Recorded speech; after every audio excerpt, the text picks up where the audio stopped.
প্রত্যেকটা ক্ষেত্রেই আপনি ফিতনা পাবেন।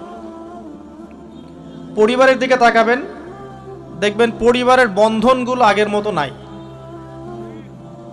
প্রচুর ডিভোর্স হচ্ছে, স্বামী স্ত্রীর বিচ্ছেদ প্রচুর বেড়ে গেছে।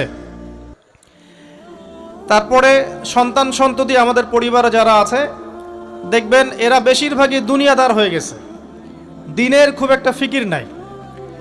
বেশিরভাগ পরিবারের সদস্য দেখবেন নামাজ কালামের এখন ধার ধারছে না।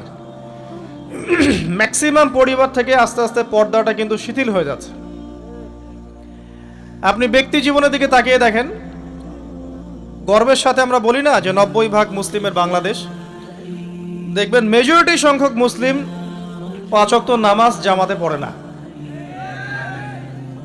বেশিরভাগ মুসলিম দেখবেন আল কোরআন বিশুদ্ধ করে তেলাওয়াতও করতে পারে না।